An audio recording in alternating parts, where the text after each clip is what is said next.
கர்த்தருடைய பரிசுத்த ஸ்தோத்திரம்டா. எசேக்கியேல் 17:4 வந்து பார்த்தீங்கன்னா இளங்கிளை யாருன்னு பார்த்தோம்.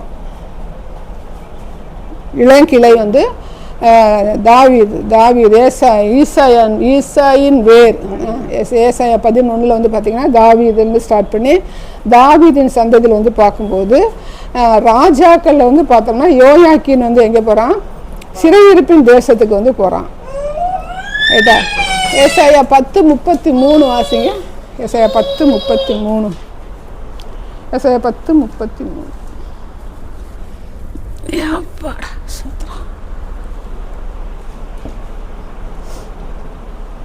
இதோ சேனைகளின் கர்த்தராகிய ஆண்டவர் தோப்புகளை பயங்கரமாய் வெட்டுவார், ஓங்கி வளர்ந்தவைகள் வெட்டுண்டு மேட்டுமையானவைகள் தாழ்த்தப்படும். ஆமாம். அப்போ அந்த ராஜாக்களுடைய காலங்களில் வந்து பார்த்தீங்கன்னா என்ன செஞ்சார்? அவங்க செய்த அக்கிரமங்கள் நிமித்தம் பாவங்கள் நிமித்தம் சிறையிருப்புக்கு கொண்டு போகிற தேவனாக இருக்கிறார். அது லாஸ்ட்டு போனவன் யார்? யோயாக்கின்னு பார்த்தோம். அடுத்து வந்து பார்த்தோம்னா சிறையிருப்பில் இருந்தவங்களை வந்து பார்த்திங்கன்னா மத்தேயு 1 அதிகாரத்தில் நம்ம வந்து பார்த்தோம். செருபாபேலுக்கு என்ன வாசிச்சிங்க? 21 வாசிங்க. முதல் வாசிங்க.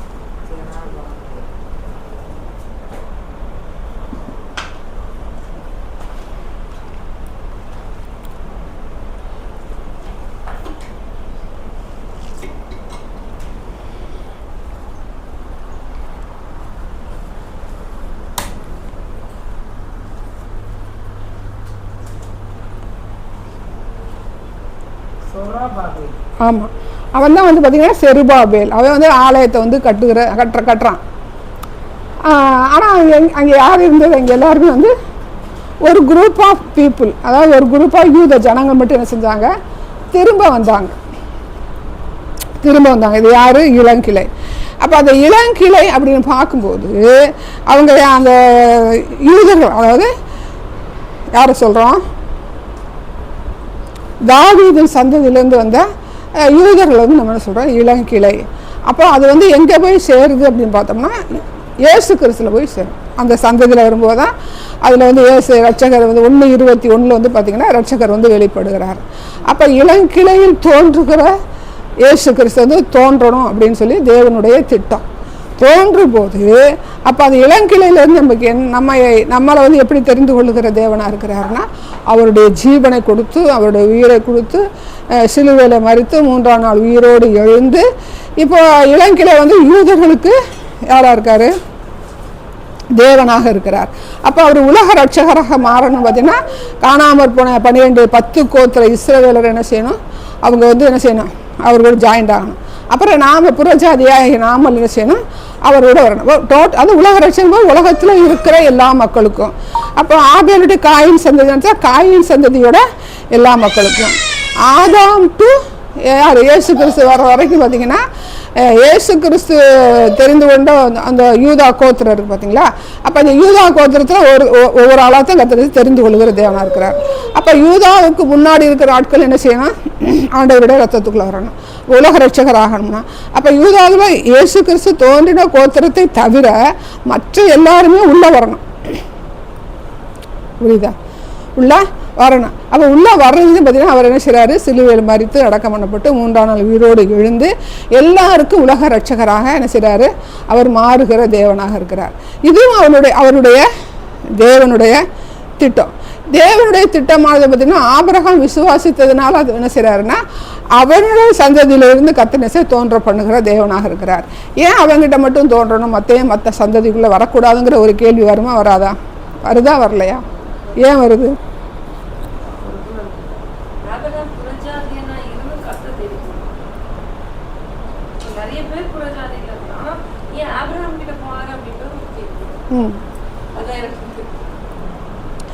கீழ்ப்படுகிறவங்க தான் ஆண்டவர் வருவார். எத்தனை பேர் இருந்தாலும் அவருக்கு கீழ்ப்படுகிற அவருடைய சத்தத்துக்கு கூப்பிட்டா நீங்கள் வரணும் இல்லையா?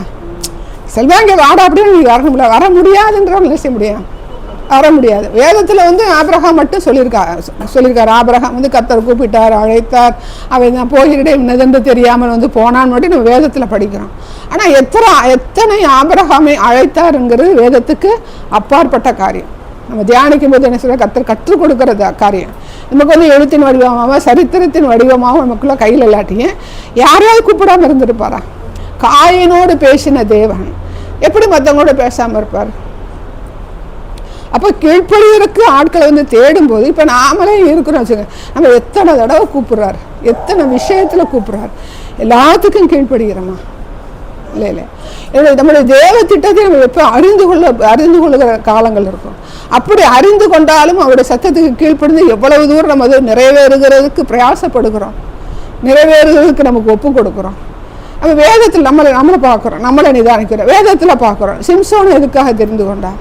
பெலிஸ்தியரை ரட்சிக்க. ஆனால் எப்படிப்பட்ட பாவத்துக்குள்ளே போனான்? விபச்சாரத்துக்குள்ளே போகிறான். ஆனாலும் கர்த்தர் எடுத்து பயன்படுத்துகிறார், அவனுடைய சத்தத்தை கேட்கிற தேவனாக இருக்கிறார். என்ன சொல்கிறேன்? இந்த பெலிஸ்தரோட மடிய கடவுள் ஏன் ஆண்டவரே இந்த மண்டபத்தில் இருக்கிற 3000 பேர் சாகட்டும், நான் வந்து உயிரோடு இருந்து நான் என்ன செய்கிறேன், நான் மனம் திருந்திட்டேன், நான் இனிமேல் என்ன செய்கிறேன், பெலிஸ்தரம் உங்களுடைய கருவியை எடுத்து பயன்படுத்தி என்னுடைய ஜீவனை தப்பித்துக்கொள்ளும் ஜெபம் பண்ணியிருக்கலாமே, ஏன் பண்ணலை? அவனுக்குள்ள இருக்கிற பாவமே அவனை நியாயம் தீர்த்துருச்சான். டே அவனுக்கு அவ்வளோதான்டா, நீ செஞ்சு எல்லாம் முடிச்சுடா, இது வந்து நேசோட வெளியில் வர முடியாது. அப்போ அவர்களுக்குள்ள இருக்கிற நான் சொல்ல நித்தியத்துவம் வந்து ஒவ்வொரு மனுஷனுக்குள்ளேயும் இருக்குது. எப்படி இருக்குது? ஆதாம் சொல்கிறான். என்ன சொல்கிறேன்? ஆதாம், ஆண்டவரே நான் என்ன செஞ்சேன்? பயந்து ஒளிந்து கொண்டேன். அப்போ ஏன் ஒளியணும்? டெய்லி வர்றார் இல்லையா, தப்பு பண்ணிட்டான்ல, ஆண்டவரே தப்பு பண்ணிட்டான், சரண்டர் ஆகணும்ல, ஏன் ஆகலை? அந்த பாவமானது அவனையே நியாயந்திருக்கு. ஒவ்வொரு பாவம் என்ன செய்யும்? ஒரு மனுஷனை அவனையே நியாயந்திருக்கக்கூடியது. இப்போ நான் இருக்கிறேன், நான் போய் சொல்லிக்கிட்டே இருக்கிறேன்னு வச்சுக்கோங்க, நான் கொலை பண்ணிக்கிட்டே இருக்கிறேன்னு வச்சுக்கோங்க, அப்போ நான் என்ன சொல்லுவேன்? எனக்கு நரகம் நிச்சயம். நான் என்ன சரி இந்த பாவம் செஞ்சுட்டேன், நான் பரலோகத்துக்கு போகிறதுக்கு எனக்கு தகுதி கிடையாது.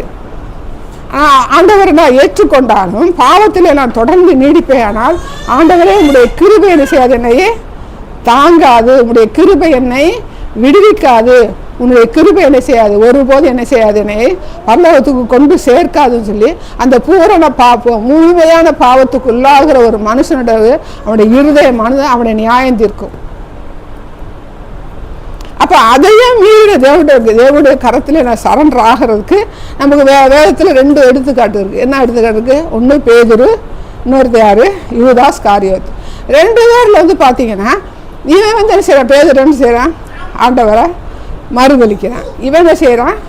காட்டி கொடுக்குறான். மறுதளிக்கிறதுக்கும் காட்டி கொடுக்கறதுக்கு என்ன வித்தியாசம்? உங்களை தெரியலன்னு சொல்கிறது ஒன்று, அதுவும் பேதுரு செஞ்சான். இந்த இவங்க தான் செய்தாங்க அப்படின்னு சொல்கிறது சாட்சி. அப்போ சாட்சி வந்து பார்த்தீங்கன்னா இப்போ நீங்கள் போகிறீங்கன்னு வச்சுக்கோங்க ஒரு கோர்ட்டுக்கு, சாட்சி வந்து இப்போ சாட்சிக்குள்ளே ஏற்றும் போது எனக்கு உங்களுக்கு தெரியாது அப்படின்னு சொல்கிறது அது என்னது? சாட்சி தான். இவங்க தான் செய்தாங்கன்னு சொல்கிறதும் சாட்சி தான். அப்போ 2க்கு வேறுபாடு வந்து பார்த்தா நீ காட்டி கொடுத்துரும் போது அதை எவிடன்ஸ் வந்து உறுதிப்படுத்துது. மரண தண்டனைக்கு உரியவங்க இவங்க தான் சொல்லி சொன்னாங்க, அவங்க கை நீட்டி சொல்லிட்டாங்க மரண தண்டனைக்கு உரியவங்கன்றது ஒன்று. இவன் சொல்ல எனக்கு தெரியாது, அவனுக்கு தெரியும் பட் ஆனால் தெரியாதுன்னு சொல்லிட்டான். ஆனால் சட்டத்தின்படி என்ன செய்யலை, அவனுக்கு வந்து எவிடன்ஸ் உறுதிப்படலை, சாட்சி வந்து உறுதிப்படலை. இப்போ இது 2மே வந்து பார்த்தீங்கன்னா சட்டத்தின் பார்வைக்கு மறைக்கிறேன். இது சட்டத்தின் பார்வைக்கு என்ன செய்ய உறுதியானு சொல்கிறேன், ஆமாம் இவர் தான் அப்படிங்கிறத உறுதிப்படுத்துகிறேன். இப்போ 2க்கும் ஒரு வேரியேஷன் இல்லையே. உலக பிரகாரமாக வந்து ஒரு நீதிபதிக்கிட்ட முன்னாடி கேட்கும்போது எவிடன்ஸ் வந்து உறுதிப்படணும், அப்போ தான் நான் தூக்கில் போட முடியும்னு சொல்லி உலக பிரகாரம். ஆண்டவருக்கு தெரியும் இவன் உண்மையாக சொன்னானா பொய்யா சொன்னானா, உண்மையை தானே சொன்னேன் ஆண்டவர் அவரை நான் அறிவேன் அப்படின்போது அந்த பொண்ணு என்ன சொல்கிறா, அங்கே இருக்கிற அரண்மனை வேலைக்காரி என்ன சொல்கிறா, உடனே நான் பார்த்தேன், அவர் பேச்சு உன் பேச்சு எது ஒன்றா இருக்குது அப்படிம்போது என்ன செய்கிறா, ஒரு தடவைக்கு எத்தனை தடவை 3 தடவை வந்து மறுதளிக்கிறேன். அப்போ அவன் செய்த பாவத்துக்கு இவன் செய்த பாவத்துக்கு என்ன செய்யல, வேரியேஷன் இல்லை, வித்தியாசம் இல்லை, வேறுபாடு இல்லை. ஆனால் இவன் ஏன் தூக்கில் தூங்கணும், இவன் ஏன் மன திரும்பணும்?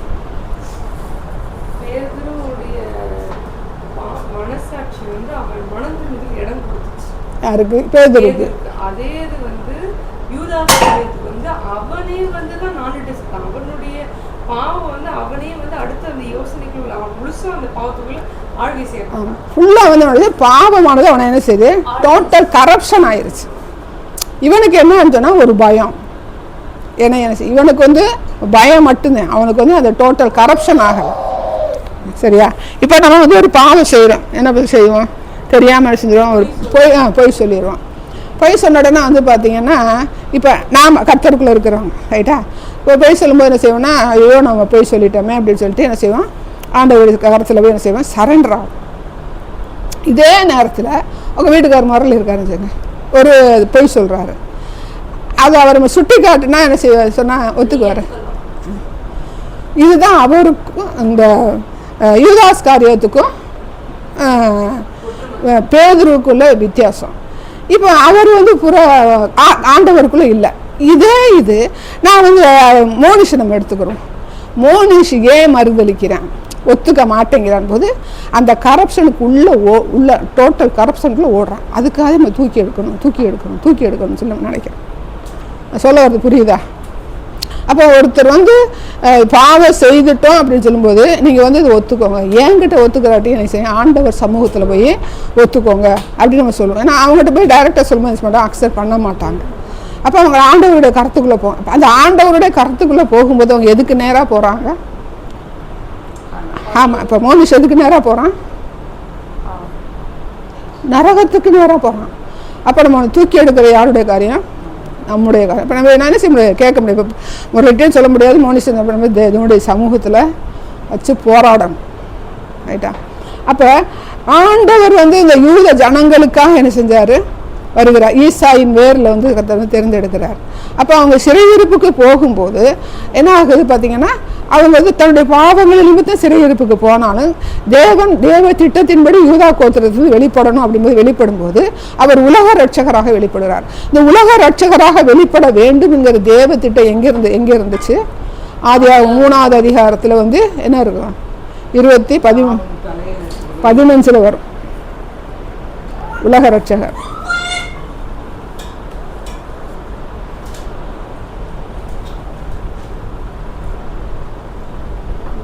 ஸ்திரீக்கும் உன்வித்துக்கும் அவளுக்கும் பகை உண்டாக்குவேன், அவர் உன் தலையை நசுக்குவார், நீ அவர் குதிகாலை நசுக்குவாய் என்றார். ஆமாம், இந்த உலக ரட்சகங்கிறது என்னாச்சு, அவனுடைய ஆதாமில் இருந்தே என்ன செய்ய அந்த தேவனுடைய திட்டம் வந்து ஸ்டார்ட் ஆகுது. ஆனால் ஆபிரகாம் சந்ததியிலே தோன்ற வேண்டும் அப்படிங்கிறது வந்து எங்கே ஸ்டார்ட் ஆகுது? ஆபிரகாம் கீழ்ப்படியும் போது ஸ்டார்ட் ஆகுது. சரியா? ஆபிரகாம் கீழ்ப்படியும் போது ஸ்டார்ட் ஆகுது. ஆதாம் வந்து கீழ்ப்படியாத போதே, அவன் கீழ்ப்படியான பாவத்துக்குள்ளாக இருக்கும் போதே உலக ரட்சகரான தேவனுடைய திட்டம் எங்கே ஸ்டார்ட் ஆகுது? ஆமாம், ஆதியாகமம் 3வது அதிகாரத்தில் ஸ்டார்ட் ஆகுது. அவன் கீழ்ப்படியலை. ஆமாம், அவன் கீழ்ப்படியலை. நீ கீழ்ப்படிவியா, நீ வந்து இந்த இடத்துக்கு போனால் அவங்ககிட்ட சொல்லலை. அப்போ அப்படிப்பட்ட ஆதாமின் சந்ததிக்காக தான் இப்போ யாரெல்லாம் இருக்கிறது? இப்போ முரளி இருக்கிறாருன்னா அவர்கிட்ட போய் நீ என்னை பின்பற்றி வா, நீ இந்த இடத்துக்கு போ, இந்த இடத்துக்கு வா, அவர்கிட்ட பேச முடியாது. அப்போ அப்படிப்பட்ட நிலையில தான் ஆதாம் இருந்தேன். அப்படிப்பட்ட மக்களுக்கு ஆதாமின் சந்ததிக்காக தான் தேவனுடைய திட்டம் எங்கேயாது ஸ்டார்ட் ஆகுது. பட் ஆனால் எந்த கோத்திரத்தில் அவன் ஸ்டார்ட் ஆகணும், ஆண்டவர் பிறக்கணும் அப்படிங்கும்போது ஆபிரகாம் கீழ்ப்படியும் போது என்ன ஆகுது, அது வந்து ஆரம்பமாகுது. தேவ திட்டம் வந்து ஸ்டார்டிங்கில் இருக்குது. டோட்டல் வந்து தேவனுடைய திட்டம் வந்து உலக ரட்சகராக வரும்போது எங்கே ஸ்டார்ட் ஆகணும்னா ஆபிரகாமின் சந்ததியில் ஸ்டார்ட் ஆகும்போது தேவனுடைய திட்டம் இருக்குது. அப்படி இருக்கும்போது ஆண்டவர் என்ன செய்கிறாருன்னு பார்த்தீங்கன்னா ஒவ்வொருத்தரையும் தேடுகிறார். அப்போ ஆரம்பத்தில் நான் ஆபிரகாமின் சந்ததியில் நான் தோன்றுவேன் அப்படின்னு சொன்னார்னா அவர் பாரபட்சம் உள்ள தேவனாக மாறி போய்விடுகிறார். அப்போ எல்லாரையும் கூப்பிட்டுருக்காரு, ரைட்டா? இது அந்த அர்த்தம் புரியுதா உங்களுக்கு? வேரியேஷன் புரியுதா? எல்லாரையுமே கூப்பிட்டுருக்காரு. அப்போ ஏன்னா அப்போ ஆரம்பத்தை சொல்லியிருக்கலாம் இல்லையா? ஏன்னா அது ஆதியாகமம் 15 என்ன வாசிக்கிறேன், 3:15 டோட்டலாக தான் சொல்கிறார். வாசிங்க, திரும்ப அந்த வசனத்தை வாசிங்க.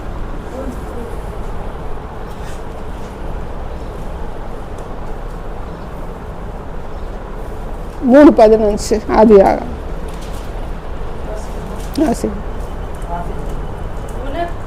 உனக்கும் ஸ்திரீக்கும் உன் வித்துக்கும் அவள் வித்துக்கும் பகை உண்டாக்குவேன், அவர் உன் தலையை நசுக்குவார், நீ அவர் குதிகாலை நசுக்குவாய் என்றார். ஆமா, அப்போ அவள் வித்துக்கும் உன் வித்துக்கும், அவள் வித்துன்னு யாரு? ஏவாள். ஏவாள்ல மனுஷன் சொல்றாரு. பட் ஆனால் ஏவாள் வந்து என்ன செய்யற ஸ்டார்ட் ஆகிற அது அவன் சொல்றானா, அதில் லாஸ்ட்ல ஜீவனுள்ளவருக்கெல்லாம் தாயானவன் சொல்லி சொல்லுவாங்க. ஆசைங்க அதிலே தான் வரும் கீழே. ஆதாம் தன் மனைவி ஏவாள் என்று பெயரிட்டான். ஏனெனில் அவள் ஜீவனுள்ளோருக்கெல்லாம் தாய். ஆமாம், ஜீவனுள்ளோருக்கெல்லாம் தாயானவர். ஜீவனுள்ளோர் தேசம்னா உயிருள்ள தேசம், பரலோகம் இருக்குது. அப்போ இவ எப்படிப்பட்ட நிலைமையில இருக்கிறா ஏவாள்? இதை சொல்லும்போது பாவத்துக்குள்ளாக தான் இருக்கிறான், பாவத்துக்குள்ளாகத்தான் இருக்கு. அப்போ ஜீவனுள்ளோருக்கெல்லாம் தாயானவள். அப்படி போது ஜீவனுள்ளோர் தேசத்துக்கு ஒரு கரு ஒரு மனுஷன் பரலோகத்துக்கு வரணும்னா இவள் தான் தாய் அப்படின்னு சொல்லி யார் சொல்றா? ரெண்டு பேருமே எப்படி இருக்காங்க? ஆண்டவருக்கு விரோதமா கீழ்ப்படியாம பாவத்துல இருந்து பாவத்தினால துரத்தப்பட்ட நிலைமையில இருக்கும்போது சொல்றேன். அப்படி இதுதான் உலக ரட்சகரின் தேவனுடைய திட்டம். அப்ப இந்த இடத்துல அவர் ஆபிரகாம் சொல்லியிருக்கலாம் இல்லையா? தேவனுடைய திட்டம் 3:15 சொல்லிடுறாரு. இது எத்தனாவது வசனம் வருது? 3:20 என்ன ஆகுதுன்னா, ஜீவனில் இருக்க தாயானது ஒரு பரலோகத்துக்கு ஒரு ஆள் போறான்னா அதுக்கு மூல காரணம் இவ வயத்துல இருந்து தான் பிறக்கணுங்கிறது தேவனுடைய திட்டம் சொல்லிடுறாரு. இப்போ இந்த இடத்துல என்ன சொல்லல, ஆபிரகாம் இது வரும், ஈசாயில தான் இந்த வேர் வரும் அப்படின்னு சொல்லி கத்தனை சில சொல்லல. அப்ப கீழ்ப்படுகிற ஆபிரகாம் போய் எத்தனையோ ஆபிரகாமை கத்தனை தேடி கொண்டு இருந்திருப்பார். அதுல அவன் என்ன செய்ய கீழ்ப்படுகிற அந்த சந்ததி கத்தை பிரித்து எடுக்கிற தேவனாக இருக்கிறார். அப்ப அந்த இடத்துல வரும்போது யூதா கரெக்டா இருந்தாரா? யூதா கோத்திரம்னு சொல்லி சொன்னாரா? அது எந்த தீர்க்க தரிசனத்தை வரும்? யூதா கோத்திரம் அதுல வரும். ஆபிரகாம் லாஸ்ட்ல வரும். இதுல என்ன உபாகமத்துல வரும் பாருங்க, இந்த தீர்க்க தரிசனம் யூதா கோத்திரத்திலிருந்து வருவார். ஒரு செங்கோல் புறப்படுமா?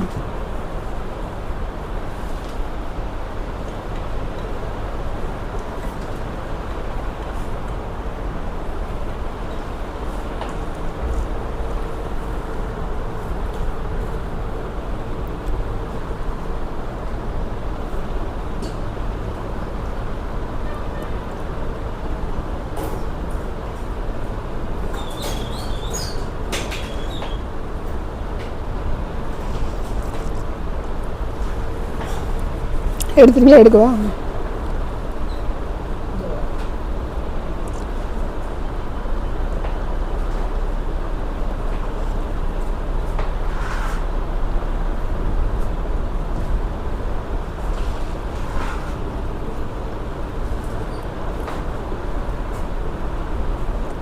என்னாகமம் 24:18.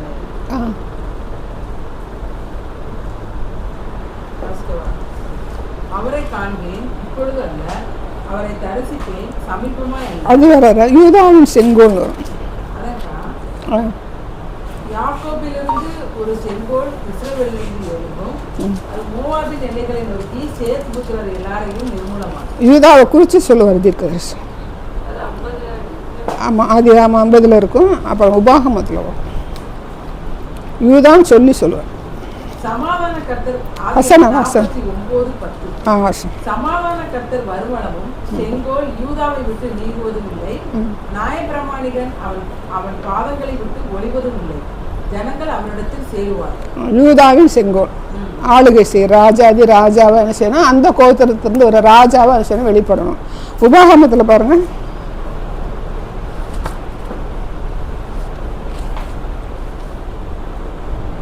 உபாகம் அதுவும் லாஸ்ட்ல தான் வரும்.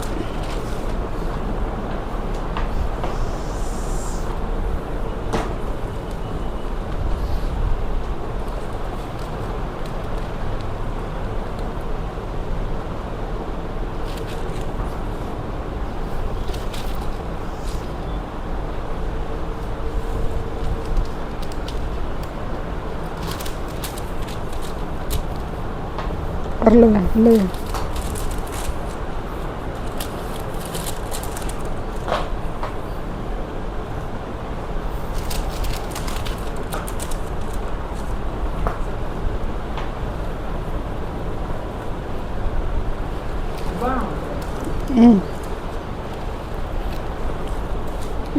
மோசே சொல்லுவார்லடா, இது யாக்கோபு சொல்றதா? இது யாக்கோபு சொல்றது. உபாகமம்மா 33 அசிங்க எத்தனாவது வசனம்?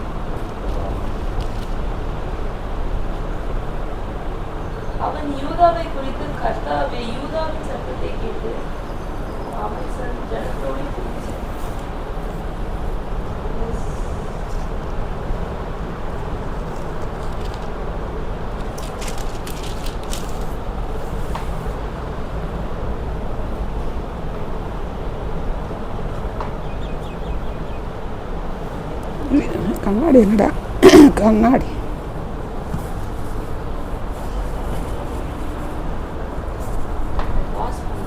என் கண்ணாடி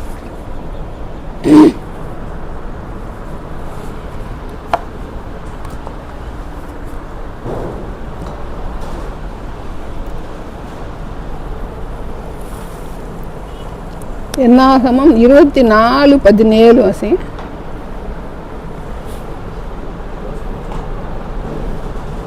இருக்கான்னு பாருங்க. என்னாகமம் 24 இல்லை, அது அவர்ல இல்லை, மோசே சொல்றது இருக்கா? மோசே வந்து சொல்லுவான்டா. இது வந்து இவன்ல சொல்றேன், பீலையாம் சொல்றேன். மோசே சொன்ன ஒரு இது இருக்கும் இல்லையா, ஒரு எதில் வரும்? யாத்திராமத்தில் வருமா உபாகமத்தில் வரும்? உபாகம் கடைசியில் தான். அது இல்லை இல்லை, எல்லாரும் குறித்து சொல்லுவார். 34 இருக்கா? 30 வாசிங்கப்பா. அவன் யூதாவை குறித்து, கர்த்தாவே யூதாவின் சத்தத்தை கேட்டு அவன் தன் ஜனத்தோட திரும்ப சேர பண்ண அவன் கை வழக்கு கடந்தது. அவனுடைய சத்துருக்களுக்கு அவனை நீங்களாக்கி விடுவிக்கிற சகாயராய் இருப்பீராக என்றான். சரி, அப்போ அதில் தான் கரெக்டாக இருக்குது. யூதாவின் செங்கோல்.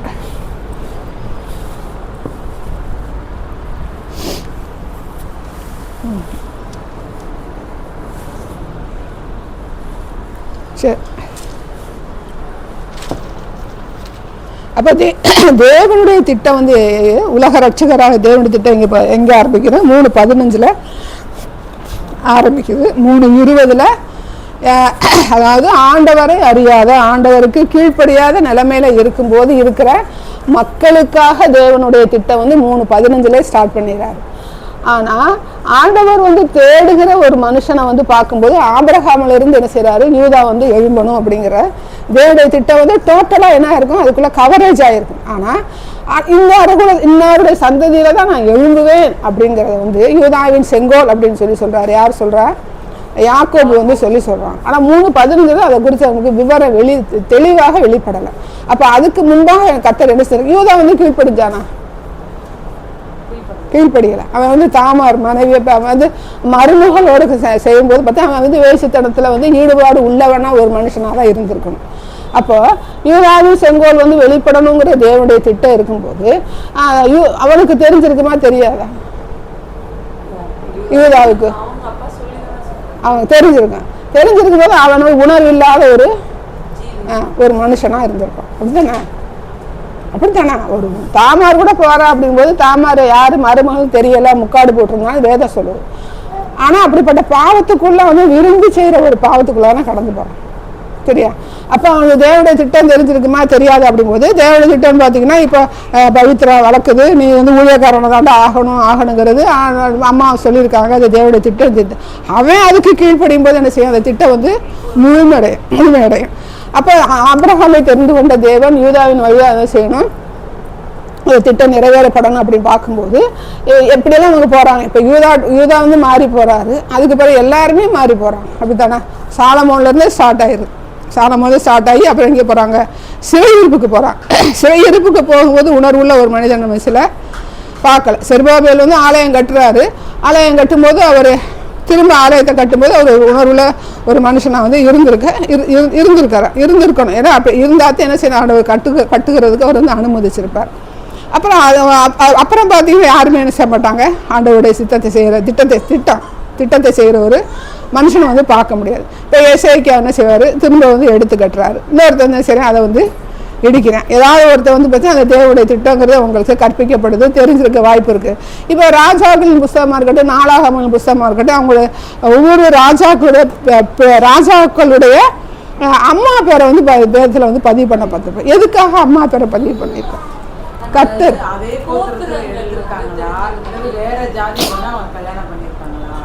சரி, அது டோட்டலாகவே ஒரு சாலமோன் காலத்தில் இருக்கிற தாவீது காலத்துலேருந்து அது வந்துருங்க, ஆபிரகாம் காலத்துலேருந்து வந்துடும். நல்லா யோசிச்சு பாருங்க.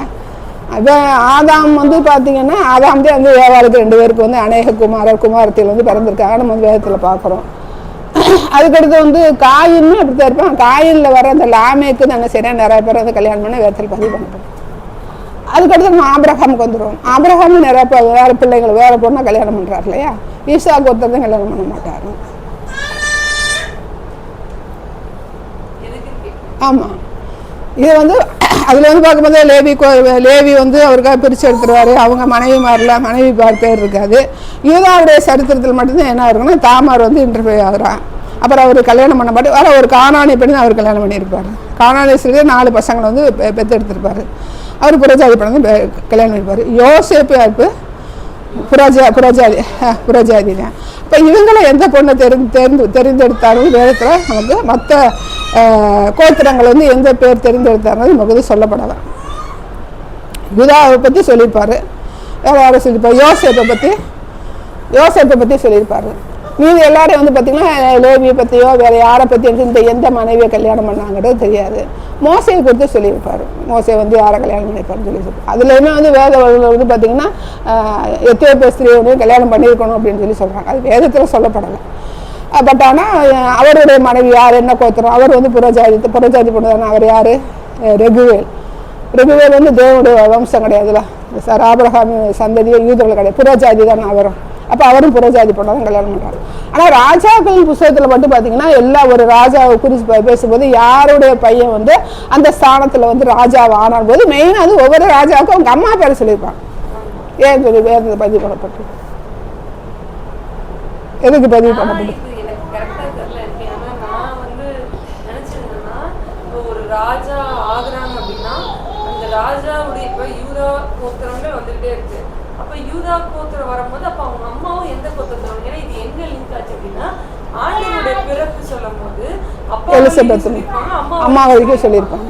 அதனால ஒரு ராஜாவை தேர்ந்தெடுக்கும் போது அவங்களுடைய அம்மாவையும் அப்பாவையும் தெரிஞ்சுக்கிறாங்க, அந்த வேறுகளை போய் அறிஞ்சுக்கிறாங்க. அதனால ராஜாக்களுக்கு சொல்லப்பட்டிருக்கோம்னு நினைச்சேன். அம்மா வழி அப்பா வழின்னு பார்க்கும்போது அது அந்த ஜென்ரேஷன் வழியாக தான் வரும்போது இந்த அம்மா வந்து அதில் லிங்க் ஆக மாட்டாங்க. இவங்க வேறு வர்ற மருமகள் தானே. இந்த அம்மா வந்து அதில் கோத்திரத்தில் லிங்க் ஆக மாட்டாங்க. அம்மா வழின்னு பார்க்கும்போது யாரை சொல்லுவாருன்னு நம்ம எலிசபெத்தா, அது யார் அம்மா, சாரி மரியாள் வந்து எந்த கோத்திரத்தில் வரும்போது அது தகப்பன் வழி தான் வரும். கோத்திரம் பார்க்கும்போது தகப்பன் வழி தான். நீங்கள் திரும்பி பார்த்தீங்கன்னா அது லூக்காவில் இருக்கும். அது தகப்பன் வழி தான் வந்து கூட்டிகிட்டு காமிப்பாங்க. யாரை, மரியாள்.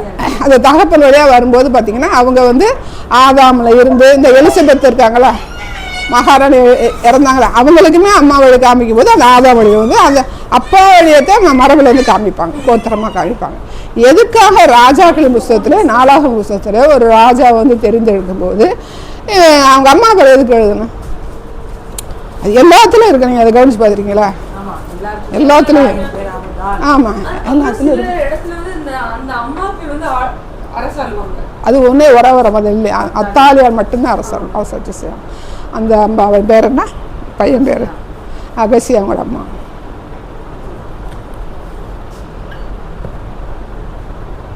ஜீவன் உள்ளோருக்கெல்லாம் தாயானவள் யாரை குறித்து சொல்கிறேன்? ஆதாம் சொல்கிறேன். அப்போ ஜீவனுள்ளோர் தேசத்துக்கு தெரிந்தெடுக்கக்கூடிய முக்கியமான ஒரு பாண்டம் யார்? ஒரு பொண்ணு தான். இப்போ பரலோக மணவாட்டி சபை, தேவனுக்கும் வந்து பரலோகத்துக்கு மணவாட்டி சபைன்னு சொல்லி சொல்கிறார். மணவாட்டி சபையை அலங்கரிக்க ஆண்டவர் வர்றேன்னு சொல்லி சொல்கிறாரு. மணவாட்டி சபையை தான் சரி அவர் வந்து உருவகப்படுத்துகிறதில்ல, அப்படியே சொல்கிறார். அவர் உருவகப்படுத்தலை. மணவாட்டி சபை என்பது அவர் வந்து ராஜாவும் இவர் வந்து பட்டத்து ராணியாகவும் என்ன செய்கிறாரு, இங்கே உள்ள ஜனங்களை செய்கிற ஆயத்தப்படுத்தி அவரை செய்கிற கொண்டு போகணும். அப்போ ஜீவனுள்ள தேசத்துக்கு தாயானவள் யாருன்னா இவனே சொல்லுவேன். யார் சொல்கிறா? ஆண்டவரை அறிய ஆண்டவர்கிட்ட கீழ்ப்படியாமல் இருக்கிற நிலைமையில இருக்கிற ஆதாம்னு சொல்கிறேன். அவன் வந்து சுட்டி காண்பிக்கிற ஒரு மனுஷனாக இருக்கிறேன். அப்போ அப்படிப்பட்ட ஒரு ஏவாளுக்கிட்ட இருந்து யாரெல்லாம் போகணும் பரலோக மணவாட்டி சபைக்கு? இங்கே இருக்கிற அவள் பெற்றெடுத்த பிள்ளைகள் எங்கே போகணும்? பரலோகத்துக்கு போகணும். அப்போ அதுக்கு மூல காரணம் யாராக இருக்கணும்? ஒரு தாயாக இருக்கணும். அப்போ அந்த தாய் வந்து தேவதை வந்து ஒரு தாய்மைக்கு வந்து ஒரு முக்கியத்துவம் கொடுக்குது. எதுக்கு கொடுக்குது? இப்போ நமக்கு வந்து இன்றைக்கி இருக்கிற சபைகளில் வந்து ஒரு கோட்பாடு என்னென்னா, சபையில் வந்து என்ன செய்யக்கூடாது, அதிகாரம் செலுத்தக்கூடாது, ஆளுகை செய்யக்கூடாது, அவங்க வந்து உபதேசிக்கக்கூடாது, அவங்க பிரசங்கம் பண்ணக்கூடாது, அவங்க வந்து என்ன செய்யணும், புருஷருக்கு என்ன செய்யணும், அடங்கி இருக்கணும், அவங்க தான் ஆளுகை செய்யணும் அப்படிங்கிற கருத்துக்கள்லாம் வந்து நிறைய இருக்குது. அப்போ அதெல்லாம் நமக்கு ஓகே. ஆனால் அந்த ஜீவனுள்ள தேசத்துக்கு ஆயத்தப்படுத்துகிறது, முழுமையாக அந்த கற்பத்துக்குள்ளே அவங்கள வந்து அடக்கி அவங்கள பெற்றெடுத்து அவங்கள உருவாக்குகிற காரியம் யாருக்கிட்ட இருக்குன்னா ஒரு தாய்கிட்ட தான் இருக்கு. ஒரு தாய்கிட்ட தான் இருக்குது, தகப்பன் கிட்ட இல்லை. தகப்பன் வேணால் உரிமையும் அதிகாரத்தையும் ஆளுகையும் கொடுத்துடலாம். ஆனால் அவனை வந்து உருவாக்குகிறது, அவனை பரலோக மனவாட்டி சபைக்கு கொண்டு போய் சேர்க்கிறது யாருடைய கரத்தில் இருக்குது? ஒரு தாயின் கரத்தில் இருக்குது. அப்போ அந்த ராஜாக்களின் புஸ்தகத்தில் வந்து பார்க்கும்போது அந்த தாயின் பேரை எதுக்கு குறிப்பிடுறாங்க போது, அந்த அந்த அந்த ராஜா வந்து அந்த பாவத்தை வந்து வெறுத்து ஆண்டவருக்கு பிரியமான காரியங்களை செய்யும் போது அந்த தாய் வந்து அவனை உருவாக்கி இருக்கிறாள் அப்படின்னு அர்த்தம். அதே ஒரு ராஜா வந்து அவன் வந்து உருவா வழிபாடு பண்ணி விக்கிரக வழிபாடு பண்ணி ஆண்டவருக்கு விரோதமாக எழும்புறான் அப்படின்னு பார்க்கும்போது அந்த தாய் அந்த காரியத்துக்கு அவர் சில காரணமாக இருக்கிறார். இன்னைக்கு ஆண்டவர் அந்த ஒரு ராஜா விடுங்களேன், மனாசே எடுங்க வந்து உள்ளவே மோசம். ஆகாசுக்கு அடுத்து வருகிறோம் மனாசே.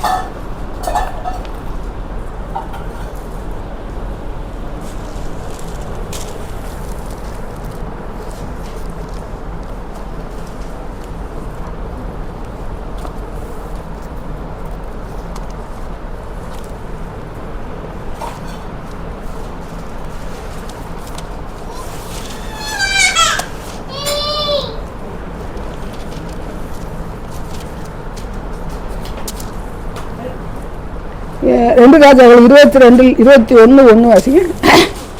2 ராஜாக்கள் 21:1.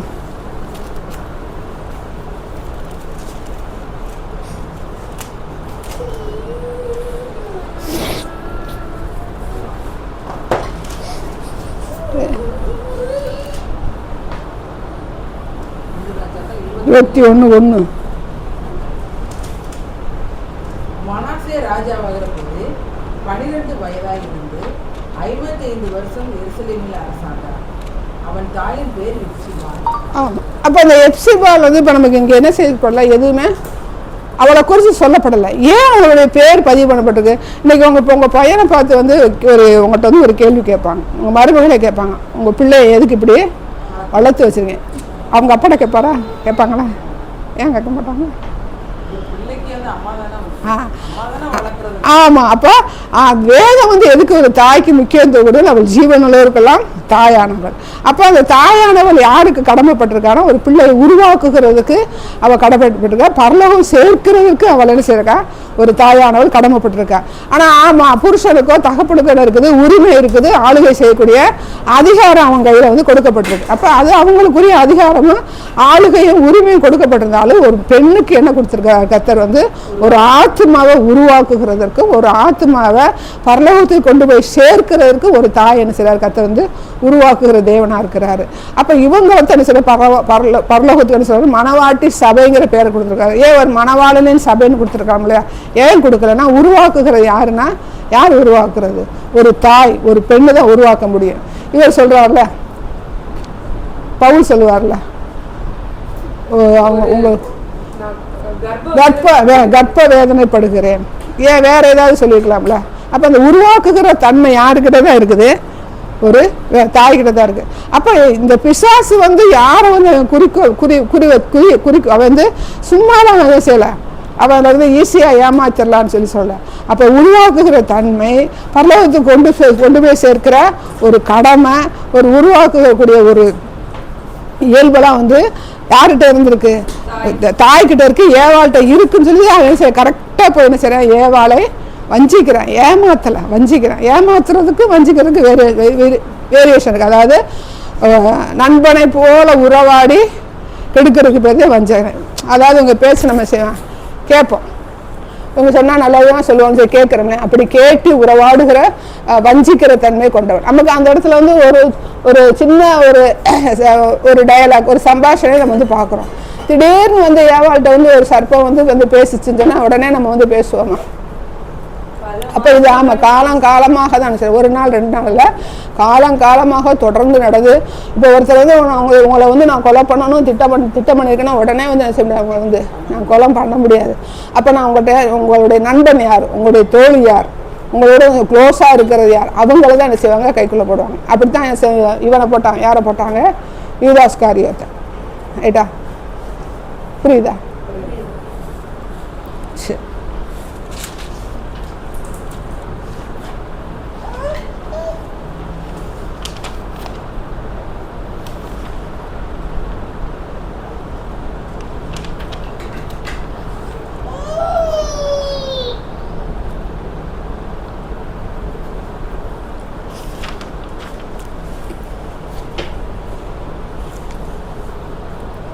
அப்போ பெரிய கழுகு அப்படின்னு பார்க்கும்போது நம்ம 2 கழுகுன்னு பார்க்கும்போது யாரை பார்த்தோம்? பாபிலோன் ராஜான்னு பார்த்தோம். அடுத்து வந்து திராட்சை செடின்னு யாரை பார்க்குறோம்? திராட்சை செடி அப்படின்னு பார்க்கும்போது இயேசு கிறிஸ்து. திராட்சை செடி வந்து இயேசு கிறிஸ்து. கொடிகள் தான் யார்? நாம. சரியா? திராட்சை செடி இயேசு கிறிஸ்து, கொடிகள் வந்து நாம. அப்போ உலக ரட்சகராக வந்து வெளிப்படணும் அப்படின்னு பார்க்கும்போது நமக்கு தேவ திட்டம் எங்கே இருந்துச்சு? ஸ்டார்டிங்லேயே இருந்துச்சு. ஸ்டார்டிங்லேயே வந்து பார்த்தீங்கன்னா ஒரு மனுஷனை வந்து என்ன செய்யணும்? அந்த சந்ததியில் வந்து அவன் இயேசு கிறிஸ்து தோன்ற பண்ணணும் அப்படிங்கும்போது ஸ்டார்டிங்கில் என்ன செஞ்சிச்சு? இருந்துச்சு. எப்படி இருந்துச்சு? ஜீவனுள்ளவருக்கெல்லாம் தாயானவள் அப்படின்னு பார்க்கும்போது, ஒரு ஸ்திரீயின் வித்து அப்படின்னு பார்க்கும்போது எல்லாமே அதில் அடங்கியிருக்கு. ஆனால் ஆபிரகாம் வந்து கீழ்ப்படுகிற வரைக்கும் கத்தனை அதை வெயிட் பண்ண வேண்டிய ஒரு காலம் அவருக்கு இருந்திருக்கு. இன்னைக்கு உங்களை நான் ஒரு தேவனுடைய திட்டத்துக்கு ஆண்டவர் வந்து ஒரு திட்டத்தை குறிப்பிட்டு வச்சிருக்கிறாரு அப்படின்னு பார்க்கும்போது, அந்த திட்டத்துக்கு நீங்கள் இணைந்து கொள்ளுகிற வரைக்கும் அவர் என்ன செய்கிறாரு? வெயிட் பண்ணுகிற தேவனாக இருக்கிறார். நீங்கள் கடந்து போன பிறகு வேற ஒரு ஆளை கத்தனை செய்கிறாரு? தேடுகிற தேவனாக இருக்கிறார். நீங்கள் ஆயத்தம் பண்ணி வச்சுட்டு போயிட்டீங்க, அந்த திட்டத்துக்கு வந்து ஆண்டவர் நீங்கள் வந்து யார் வச்சுட்டு போயிட்டா? மோசே வந்து யோசுவா என்ன செஞ்சுட்டான்? ஒரு ஆளை வந்து எழுப்பிட்டு போயிட்டான். எல்லா இடத்துலையும் இப்படி எழுப்பியிருக்காங்களா? மோசே மட்டும்தான் யோசுவா வந்து எழுப்பியிருப்பான். அப்போ யோசுவா வந்து ஒரு தலைவனை எழுப்பவில்லையா அப்படின்னு நமக்கு ஒரு கேள்வி இருக்குது. வேதத்தில் என்ன செய்யலை? பதிவு பண்ணப்படலாம். அப்போ யோசுவா வந்து எழுப்பி இருக்கலாம், எழுப்பாமலும் இருந்திருக்கலாம். ஆனால் தேவனுடைய திட்டம் வந்து நிறைவேறுகிறதற்கு ஒரு தலைவரை எழுப்புகிறது நமக்கு சரி, அது காலத்தின் கட்டாயம். இயேசு கிறிஸ்து எத்தனை பேர் எழுப்பினார்? ஒரு 12 சீஷர்கள் எழுப்பினார். 2 பேர் 2 பேராக 70 பேரை அனுப்பினார். அப்புறம் ஒரு 500 பேருக்கு என்ன செஞ்சார்? தரிசனமாக இருக்கிறாரு. பவுல் என்ன செஞ்சார்? கர்த்தர் வந்து எழுப்பினார். அனனியாவை எழுப்பினார். அப்படி நமக்கு வேதத்தில் பதிவு பண்ணப்பட்ட மனுஷர்களுக்கு, ஆனால் பதிவு பண்ணப்படாத மனுஷர்கள் என்ன செய்வாங்க? அந்த உலகத்தில் வந்து இருந்திருப்பாங்க. யாரு கீழ்ப்படுகிறாரோ அவர்களை கொண்டு தேவனுடைய திட்டம் அப்படி பார்க்கும்போது நாம் யாருக்கு வந்து கீழ்ப்படுகிறோமோ அவங்ககிட்ட தான் வேலை சொல்லுவோம். இப்போ நீங்கள் இருக்கிறீங்கன்னா இந்த வேலையை செய்யுங்கன்னு சொன்னால் என்ன செய்வீங்க? உங்ககிட்ட சொல்ல முடியும். சொல்லிட்டு நீங்கள் செய்ய அடுத்து என்ன செய்வோம்? நம்ம உங்கள்கிட்ட நம்ம வேலை சொல்ல மாட்டேன். இதுதான் தேவனுடைய திட்டம். ஆண்டவர் வந்து நமக்கு ஒரு முழு உதாரணம். இயேசு கிறிஸ்து வந்து முழு உதாரணம். என்ன சொன்னாலும் செய்வார். என்ன செஞ்சார்? சிலுவையில் போய் நீ அறையை ஒப்பு கொடுக்கணும். தேவனுடைய திட்டம் தன்னை ஒப்பு கொடுத்த தேவனாக, அதை முழுமையான கீழ்ப்படிதல். ஆனால் என்ன சொன்னாலும் செய்வேன் அப்படின்னு சொல்லக்கூடிய ஒரு மனுஷன் தான் கர்த்தனை செய்கிறார். தேடுகிற தேவனாக இருக்கிறாரு. அதில் கீழ்ப்படியாமல் வந்து கடந்து வந்தாலும் முழுமையான கீழ்ப்படிதல் யாருடைய கரத்தில் இருந்துச்சு? இயேசு கிறிஸ்துவோட கரத்தில் தான் வந்து இருந்துச்சு. அதற்கு பிறகு எல்லாரும் முழுமையாக கீழ்ப்படிந்து இருக்கிறாலும் உலகத்தில் இருந்திருக்காங்க. ரத்த சாட்சிகளாக மறைக்கிற எத்தனையோ நம்ம மிஷினரியில் பார்க்குறோம், எத்தனையோ ரத்த சாட்சிகளை பார்க்குறோம், பவுலையும் பார்க்கிறோம், பேதரையும் பார்க்கிறோம், 12 சீஷர்களும் வந்து பார்க்குறோம். எல்லாருமே முழுமையாக தேவனுடைய கரத்தில் வந்து கீழ்ப்படியக்கூடிய மனுஷர்கள் வந்து வேதத்திலும் சொல்லப்பட்டிருக்குது. ரத்த சாட்சி மிஷினரிகளை பற்றி நம்மளுடைய வாழ்க்கையில் நாம் பார்க்குறோம். உலகத்தில் நேருக்கு நேராக உள்ள புறஜாதி மக்கள் இதில் என்ன செய்ய முடியாது? நம்ம தேவனுடைய திட்டத்தை நிறைவேற்றுகிற பிள்ளைகளை வந்து பார்க்க முடியாது. ஆனால் ஆவிக்குரிய வட்டத்தில் தேவனுக்கு கீழ்ப்படுகிற பிள்ளைகளை இன்னைக்கு உலகத்தில் இருக்கணும். இல்லைன்னா அந்த உலகம் எப்பயும் என்ன செஞ்சிருக்கோம்? அழிஞ்சு போயிருக்கு. ஆண்டவர் என்ன செஞ்சிருப்பார்? இங்கே இருக்கிற பரிசுத்தவங்களை என்ன செஞ்சிருப்பார்? தூக்கிட்டு போயிருப்பார். அப்போ இன்னைக்கு இந்த உலகத்தில் இருக்கிற அந்த உலகம் வந்து அழிக்கப்படலை அப்படின்னா இன்னைக்கு பரிசுத்தவான்கள் இருக்கிறாங்க. அவருக்கு கீழ்ப்படுகிற பிள்ளைகள் இந்த உலகத்தில் இருக்கிறதுனால அந்த உலகம் இருக்குது. அதை நம்ம புரிஞ்சுக்கணும். நம்ம பார்த்தேன், யாருமே நல்லவங்க இல்லை, யாருமே ஒழுங்கு இல்லை, எந்த பாசி நான் பார்க்க முடியாது, எந்த ஊழியக்காரையும் நான் பார்க்க முடியாது, ஒருத்தரை எனக்கு காமிங்க அப்படின்னு சொல்லி நம்ம சவால் எடுக்கிறோம். ஆனால் அந்த உலகத்தில் இருந்தால் தான் இந்த உலகம் என்ன செய்யும்? அழிக்கப்படாமல் இருக்கு. அப்போ இருக்கிறாங்கன்னு அர்த்தம். நீ பார்க்கல, நான் பார்க்கல. ஏன்னா உன் கண்ணு யாரை பார்த்து என்ன செய்யுது? குற்றம் கண்டுபிடிக்கக்கூடிய ஒரு சூழ்நிலை என்னுடைய கண்ணு பழக்கப்பட்டுருச்சு. ஆனால் இந்த உலகத்தில் யார் இருக்கா? பரிசுத்தவான்கள் இருக்கிறாங்க. பரிசுத்தவான்கள் இருக்கிறாங்க. உலகம் இன்னும் அழிக்கப்படலை. ஆண்டவருடைய வருகை இன்னும் வரலை. அவர் வராமல் இருப்பதற்கு காரணமே யாரு? இந்த உலகத்துல வந்து ஆண்டவருக்கு கீழ்ப்படுகிற பரிசுத்தவான்கள் இருக்கிறாங்க. பரிசுத்தவான்கள் இல்லைன்னா உலகம் என்ன செய்ய என்னைக்கும் அழிக்கப்பட்டிருக்கும். இந்த உலகத்துக்கு உப்பா இருக்கிறீங்கன்னு சொல்றாரு. இப்ப மீன் இருக்கு, மீன் வந்து தண்ணிக்குள்ள கிடக்கு, கடலுக்குள்ள கிடக்கு, ஆத்துக்குள்ள கிடக்கு, குளத்துல கிடக்குது. அப்படி கிடக்கும்போது அந்த அந்த மீனை எடுத்து நம்ம வந்து எல்லாத்தையும் தரையில் எடுத்து போட முடியுமா? வலை என்னதான் பிரிச்சு, கடலை என்னதான் பிரிச்சு அரைச்சி எடுத்தாலும் எல்லாத்தையுமே எடுத்து நம்ம என்ன செய்ய முடியாது, தரையில போட முடியாது. அப்படி போல நமக்கு எத்தனை அந்த மரித்து போன ஆண்டவருக்கு வந்து பிரயோஜனப்படாத ஒரு வீணற்ற ஒரு அந்தகார கிரிகளுடைய ஒரு கனிகளற்ற ஒரு ஜனங்களை நம்ம பார்த்து பழகிட்டோம். இந்த விதத்துல வந்து இவங்களை என்ன செய்ய முடியாது, நான் வந்து பியூரிஃபைட் நான் வந்து காண முடியாது. இந்த விஷயத்துல ஒரு தவறி போயிருக்காது. ஒரு முழுவதுமான பரிசுத்தவான்கள் இல்லை, ஒரு பரிசுத்தவானை நான் பார்க்க முடியாது நான் சொல்லலாம். ஆனா கர்த்தருடைய பார்வையில அவருடைய பரிசுத்தவான்களை எப்படி பார்ப்பாருன்னு பாத்தீங்கன்னா, அவருக்கு கீழ்ப்படுகிற பிள்ளைகளாக பார்ப்பார். இன்னைக்கு உங்க விஷயத்துல நான் தவறி இருக்கலாம், ரைட்டா? உங்க பார்வையில நான் தவறி இருக்கலாம், சரியா? சொல்லலாம் நான் வந்து அக்கா வந்து முழுமையான ஒரு பரிசுத்தவான நான் நினைக்கலைன்னா இந்த விஷயத்துல அவங்க தவறி இருக்கிறாங்க, இந்த விஷயத்துல தவறான காரியம் செய்திருக்காங்கன்னு நீங்க வேணா சில இடப்படலாம். ஆனா நான் தேவனுடைய கரத்துல தேவனுக்காக எடுக்கப்பட்ட ஸ்டெப்ல வந்து பாத்தீங்கன்னா, அவர் பார்க்கிற பார்வையில நான் பரிசுத்தமா கடந்திருக்கும் போது அவருடைய பார்வைக்கு நான் பரிசுத்தவானா இருக்கிறதுனால இன்னைக்கு இந்த உலகம் செய்யல அழிக்கப்படலை. அப்ப இந்த உலகம் அழிக்கப்படாம இருக்கிறதுக்கு நான் இந்த உலகத்துல ஜீவனா இருக்க வேண்டியது அவசியம். அதனாலவே நீங்க உலகத்துல வச்சிருக்காரு. ஏன் இத்தனை வருஷம் என்ன வச்சிருக்கீங்க, ஏன் இத்தனை நாட்கள் என்ன வச்சிருக்கீங்க, இந்த வருஷத்துக்கு அப்புறம் என்ன எடுத்துக்கலாமே, இதுல ஒரு பிரயோஜனம் கிடையாது அப்படின்னு நான் நினைக்கலாம். ஆனா நான் உயிரோட இருக்கிறதுக்கு என்ன காரணம்? இந்த உலகம் அழிக்கப்படாமல் இருப்பதற்கு நான் ஒரு காரணம். அப்ப எங்கேயோ ஒரு மூலையில யார் இருக்கிறா? பரிசுத்தவான்கள் இருக்கிறாங்க. இந்த உலகம் செய்யல அழிக்கப்படலை. அப்ப உலகத்துல பரிசுத்தவான்கள் இருக்கிறாங்க. ஒருவரையும் கண்டேன், ஒருவரையும் நான் காணவில்லை அப்படிங்கிற வசனத்தை வச்சு சிலர் பேசுவாங்க. அப்படித்தானே?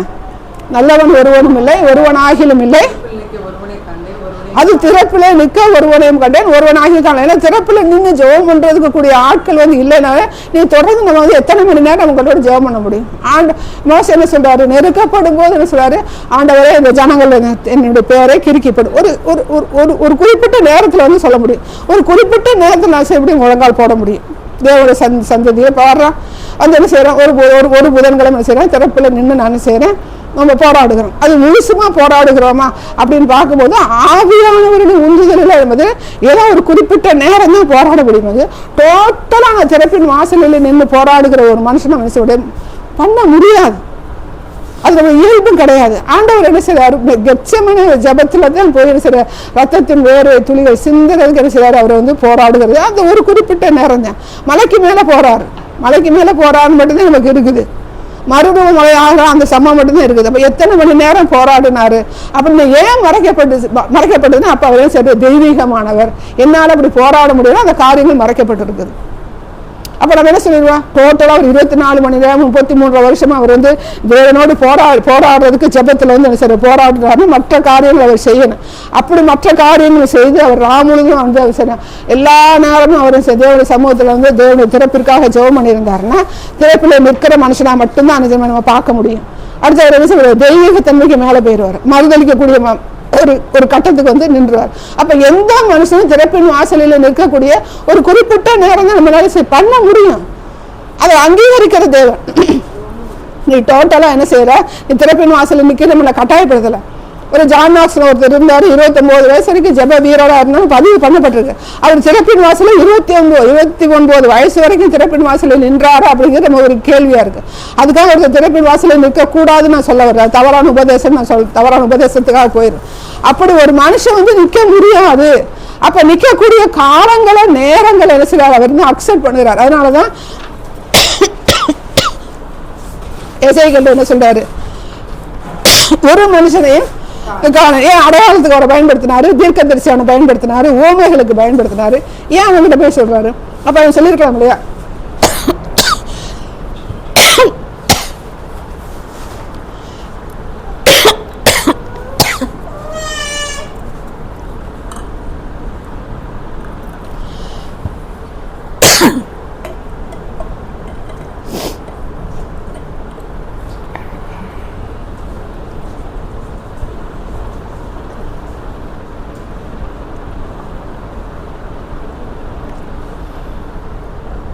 நான் இருக்கிறேன் ஆண்டவரே, நீங்கள் எப்படி சொல்ல போச்சு கேட்டிருக்கலாம் இல்லையா? அவன் தான் பேசுகிறேன், நேருக்கு பேசுகிறேன், தரிசனத்தில் பேசுகிறேன், உறவாடுகிற மனுஷனாக இருக்கிறேன், கேட்டிருக்கலாம்ல. ஏன் கேட்கல? அவங்க தானே சொல்கிறாரு, திறப்பில் ஒரு மனுஷனையும் காணேன்.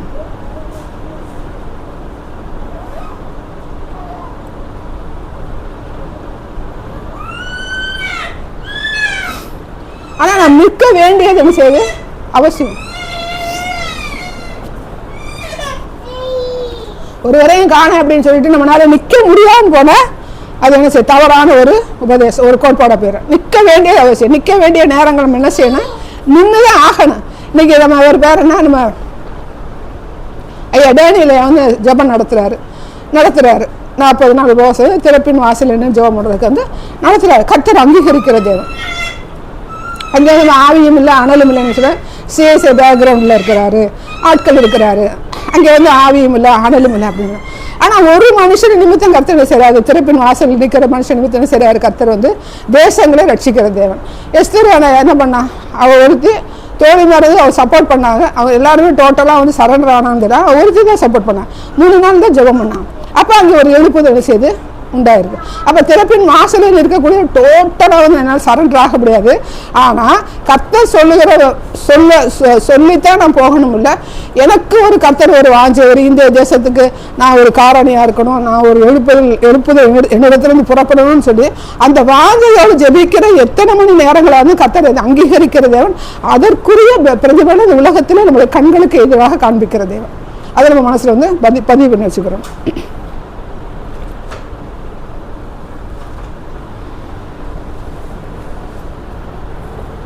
சரி,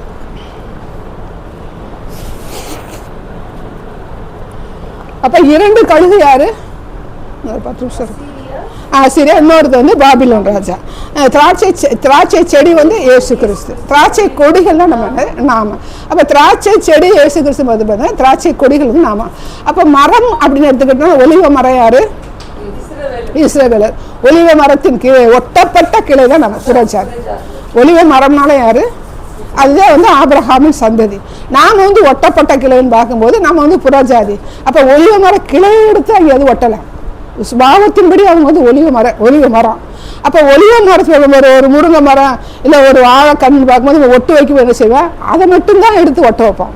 ஆனால் இந்த ஒலிவ மரத்தின் கிளைன்னு பார்க்கும்போது இயேசு கிறிஸ்து வந்து எந்த மரத்தின் கிளையில எடுத்து ஒட்ட வைக்கப்பட்டால் நம்ம புறஜாதியாக கிளை. நம்ம யாராக இருந்திருக்கலாம், ஒரு முள்ளு செடியாக இருந்திருக்கலாம், ஒரு கள்ளி செடியாக இருந்திருக்கலாம்.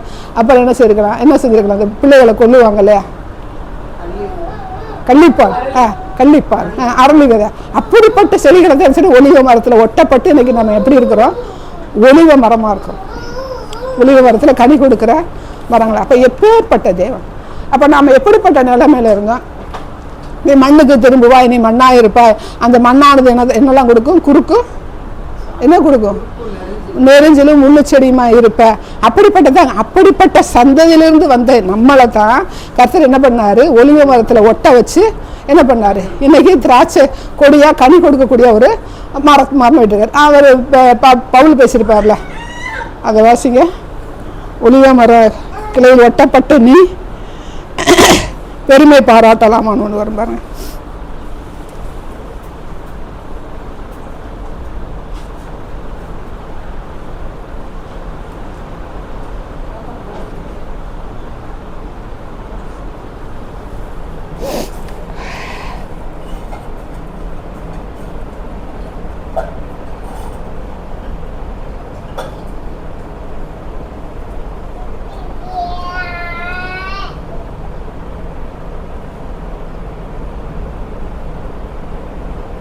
ரோமரில் வருமா?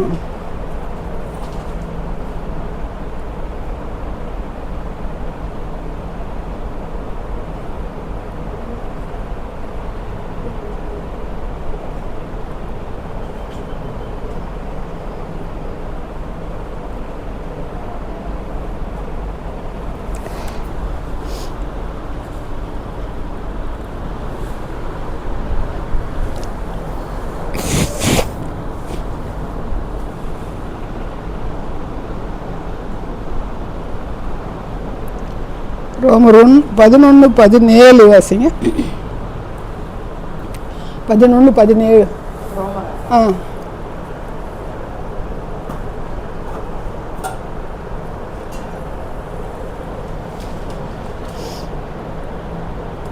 சில இலைகள் முறித்து போடப்பட்டிருக்க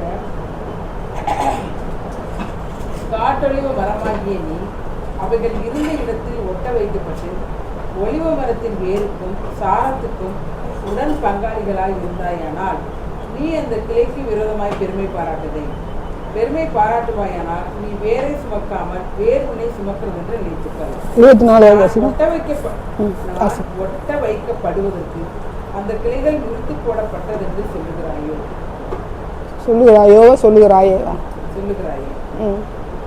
நல்லது, அவிசுவாசத்தினாலே அவைகள் முறித்து போடப்பட்டன.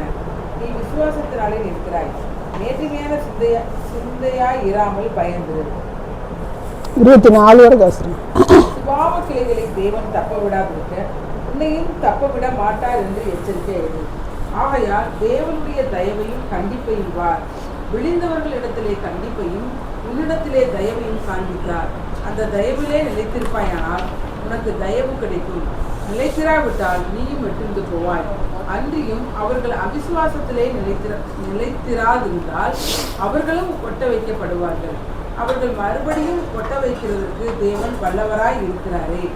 சுபாவத்தின்படி காட்டொலிவ மரத்திலிருந்து நீ வெட்டப்பட்டு சுபாவத்திற்கு விரோதமாய் நல்ல ஒலிவ மரத்திலே ஒட்ட வைக்கப்பட்டிருந்தால் சுபாவ கிளைகளாகிய அவர்கள் தங்கள் சுய ஒலிவ மரத்திலே ஒட்ட வைக்கப்படுவது அதிக நிச்சயமல்ல. ஆமாம், இது வந்து இஸ்ரவேலரை குறித்து இருக்குது. இப்போ நம்ம 2 கழுகு நுனிக்கிளை, கேதுரு நுனிக்கிளை இப்படியெல்லாம் பார்க்கும்போது பார்த்தீங்கன்னா அவங்களுக்கு ஒரு காலம் இருக்குது அப்படின்னு சொல்லி இஸ்ரவேலர் கர்த்தர் சொல்கிறார். அது கடைசி பகிரங்க வருகை வரைக்கும் வந்து யூதர்களுக்கு வந்து இஸ்ரவேலருக்கு வந்து இருக்குது. அதே நேரத்தில் நமக்கும் இருக்குது. வெளிப்படுத்தின விசேஷத்தில் வந்து அவங்களுக்கு மட்டும் இல்லை, நமக்கும் இருக்குது. அந்த நேரத்தில் வந்து புறஜாதியால நமக்கு வந்து அவங்களுக்கு இருக்கிற தைரியம், அவங்களுக்கு இருக்கிற வைராக்கியம் நமக்குள்ள இருக்காது அப்படின்னு சொல்லி வேத வல்லுநர்கள் சொன்னாலும் இந்த இடத்துல என்ன சொல்றாரு? வாசிங்களா அந்த வசனம்.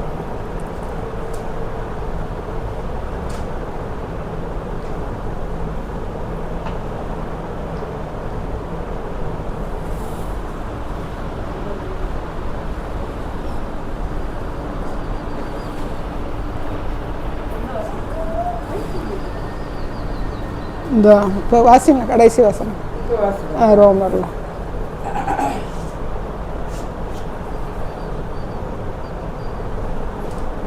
பதினொன்று 24 வாசிங்க.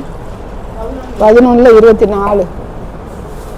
சுபாவத்தின்படி காட்டொலிவ மரத்திலிருந்து நீ வெட்டப்பட்டு சுபாவத்திற்கு விரோதமாய் நல்ல ஒலிவ மரத்திலே ஒட்ட வைக்கப்பட்டிருந்தால் சுபாவ கிளைகளாகிய அவர்கள் தங்கள் சுய ஒலிவ மரத்திலே ஒட்ட வைக்கப்படுவது அதிக நிச்சயம் அல்ல. அதுக்கு முன்னாடி வருஷம் தரித்து அன்றியும் அவர்கள் அவிசுவாசத்திலே நிலைத்திராதிருந்தால் அவர்களும் ஒட்ட வைக்கப்படுவார்கள்.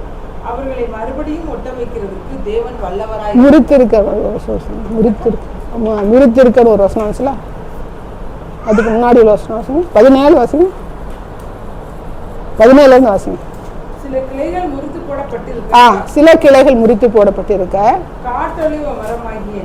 காட்டொலிவ மரமாகிய நீ அவைகள் இருந்த இடத்தில் ஒட்ட வைக்கப்பட்டு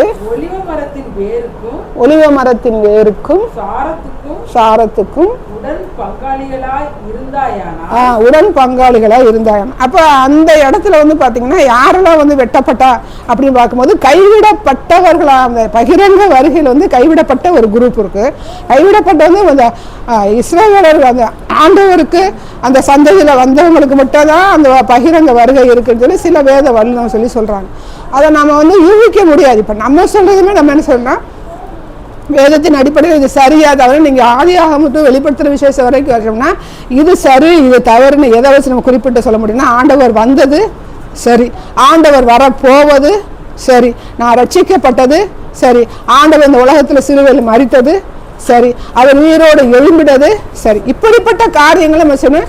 அதுக்கு வந்து 2 பதில்களை கத்த வச்சிருக்க மாட்டார். தர்க்க ரீதியாகவோ தத்துவ ரீதியாகவோ இல்லை வியாக்கியானத்தின் ரீதியாகவோ சொன்னால் இதை வந்து சரிப்படுத்த முடியும். மற்ற எல்லா காரியங்களும் பார்த்தீங்கன்னா எதையுமே கர்த்தர் வந்து பார்த்தீங்கன்னா ஒரு எண்டுக்கு கொண்டு போயிருக்க மாட்டார். இவனுக்கு நரகம் அப்படிங்கிற முடிவு கொண்டு போயிருப்பான். யாருக்கு நரகங்கிற முடிவு கொண்டு போயிருப்பாருன்னா பிசாசுக்கு நரகங்கிறது முடிவு கொண்டு போயிருப்பாரு. எதுல வாசிக்கலாம்? வெளிப்படுத்தல் விசேஷம் 21வது அதிகாரமா 22.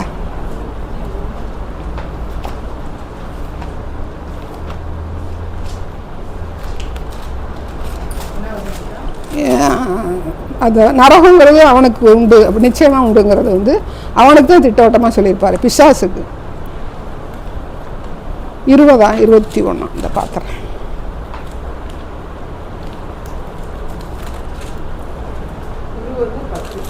என்னடா 20:10. மேலும் அவர்களை மோசம்போக்கின பிசாசானவன் மிருகமும் கள்ளத்தீர்க்கதரிசியுமாய் இருக்கிற இடமாகிய அக்கினியும் கந்தகமுமான கடலிலே தள்ளப்பட்டான். அவர்கள் இரவும் பகலும் சதா காலங்களில் பாதிக்கப்படுவார். 20:10.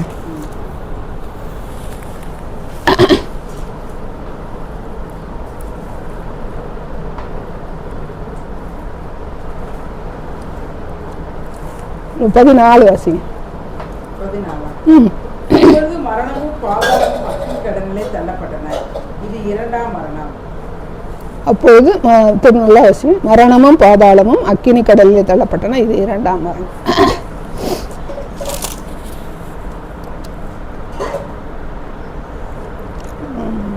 12 வாசிங்க.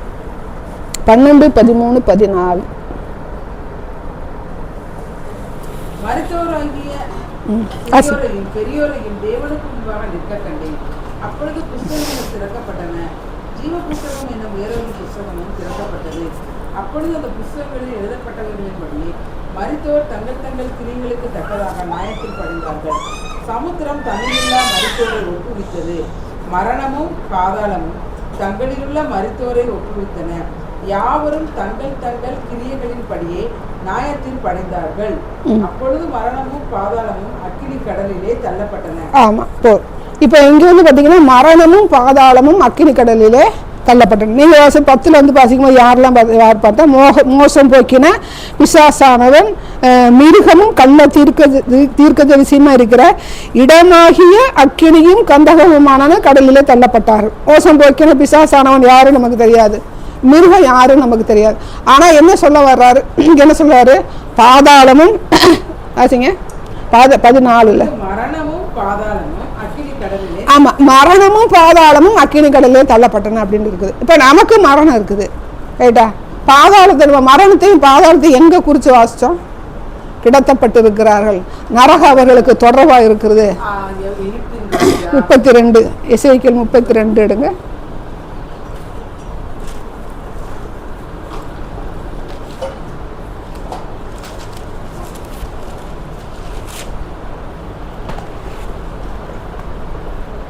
டைமை பார்த்துக்கடா.